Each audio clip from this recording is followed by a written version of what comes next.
speaking about the medical tests and examinations carried out on the sacred relics of Saint Francis Xavier. The body of Francis was taken to the Church of St. Paul on March 16, 1554 at the sound of bells of nearly 40 churches from Old Goa at that point of time. Before the body could be exposed to the public, the Viceroy Don Afonso de Noronha requested his physician Dr. Cosme de Saraiva and the Vicar General and Administrator of the Bishopric of Goa, Dr. Ambrosio Ribeiro, to examine the body and attest its incorruption. Dr. Saraiva issued a certificate in which he says that he saw and touched all the parts of the body of Padre Mestre Francisco Xavier, especially the abdomen, and he could feel the intestines. The body was not embalmed, is what he said, and nor was it preserved artificially, he added. The thighs and other parts of the body were fleshy, and either physics nor medicine could preserve it in such a good way, since he had died 1.5 years ago and was buried for nearly 1 year, he certified under an oath of his office. On the left side of the abdomen, there was a small hole, he mentions. Dr. Saraiva says that watery blood came out, and Vicar General Ambrosio reported that when he inserted his fingers, he could actually feel something that looked like intestines. When the coffin was opened in 1744, no medical exam was conducted then. But in a report sent by the provisional Andre Pereira to Father Carbon, it is written that clearly that he was consoled because the body was in such good condition.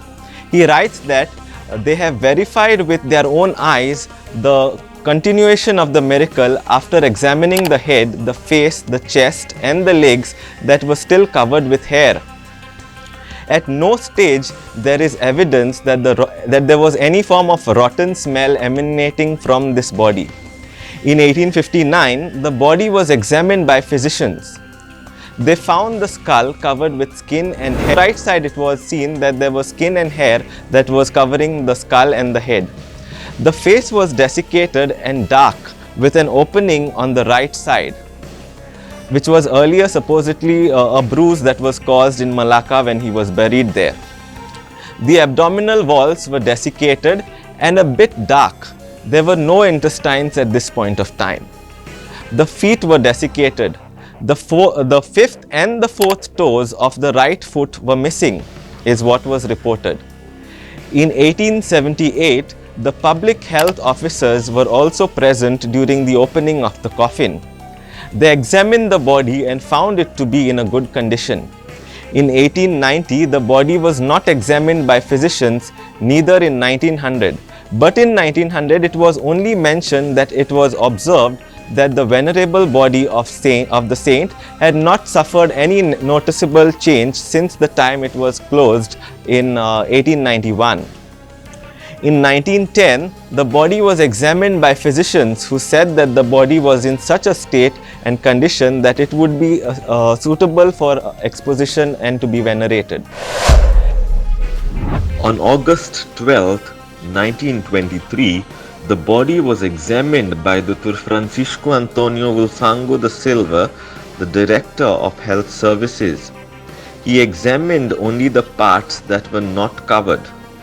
The general impression, according to him, was that the body was desiccated and in some places the bones could be seen.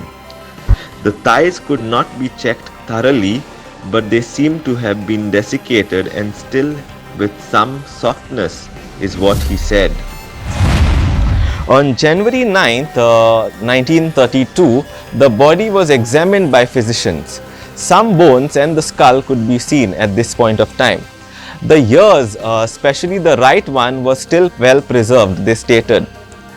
The body was examined on 23rd of June 1951 by Dr. Antonio Luis de Souza Sobrinho, who was the Director of Health Services, and Dr. João Manuel Pacheco de Figueiredo, the Director of Medical School. Both uncovered and covered parts of the body were examined during this time. The last known exam was conducted through the glass case and not by removing the body out of the glass. That was done by Dr. João Manuel Pacheco de Figueiredo, the Dean of the Faculdade da Medica de Goa, and Dr. Pedro de Ataide.